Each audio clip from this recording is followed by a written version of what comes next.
খুলনার রামপাল তাপবিদ্যুৎ কেন্দ্র এখন সুন্দরবনের জন্য সবচেয়ে বড় হুমকি হয়ে উঠেছে।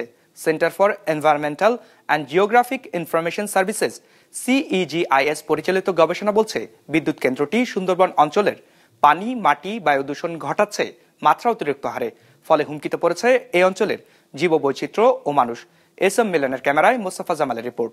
250-টিরও বেশি ডিজাইন অপশন নিয়ে ওয়ালটন স্মার্ট ফ্রিজ, বোঝে আপনার প্রয়োজন। নির্মাণের উদ্যোগ নেওয়ার পর থেকেই সুন্দরবন এলাকায় রামপালে কয়লাভিত্তিক তাপবিদ্যুৎ কেন্দ্র নিয়ে বিতর্ক চলে আসছিল। পরিবেশবাদী সংগঠন ও জনসাধারণের প্রতিবাদ উপেক্ষা করে 2016 সালে এর নির্মাণ কাজ শুরু করে আওয়ামী লীগ সরকার। 1320 মেগাওয়াটের এই বিদ্যুৎ কেন্দ্রটি চালু হয় 2022 সালে। পরিবেশ অধিদপ্তর বলছে, শর্ত অনুযায়ী এই বিদ্যুৎ কেন্দ্রে বায়ু দূষণ পরিমাপের যে সকল যন্ত্রপাতি স্থাপনের কথা তা হয়নি। ফলে এই বিদ্যুৎ কেন্দ্র থেকে মাত্রা অতিরিক্ত বায়ু দূষণ হচ্ছে। যেটা আমাদের অফিস দেখেছে, আমাদের টেকনিক্যাল লোকজন তারা বলছে যে তাদের সেন্সটা পুরোপুরি কার্যকর না, যে এমিশনের যে কন্টিনিউয়াস যে এমিশন মনিটর করছে তারা তাদের যন্ত্রপাতি দিয়ে, সেখানে কিছু কিছু অ্যানোমালি পাচ্ছে, রিডিংটা ঠিক অ্যাকুরেট নাও হতে পারে। তো এখন আমরা নিজেরা এখন রিডিং নেওয়া শুরু করেছে।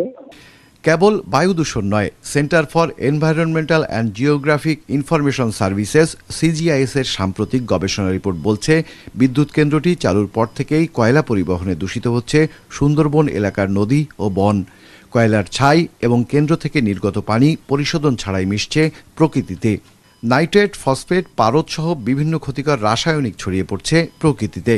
সাম্প্রতিক গবেষণায় দেখা যাচ্ছে যে পানিতে যে মাছের যে রেণু থাকার কথা প্রতি লিটারে, আগে যেখানে প্রায় 2200 থেকে 2500-র মতো মাছের বিভিন্ন পোনা পাওয়া যেত, সেটি নেমে এখন 700-800-তে নেমে এসছে।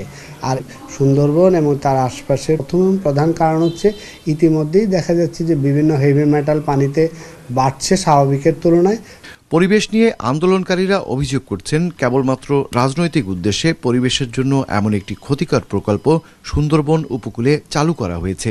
এখানে চিন্তার জায়গা ছিল হচ্ছে যে বিগত সরকারের ক্ষমতায় থাকা, তাদের ক্ষমতা পাকাপোক্ত করা, তাদের প্রভুদের খুশি করা, এই সমস্ত বিবেচনায় এই প্রকল্পটি নেওয়া হয়েছিল।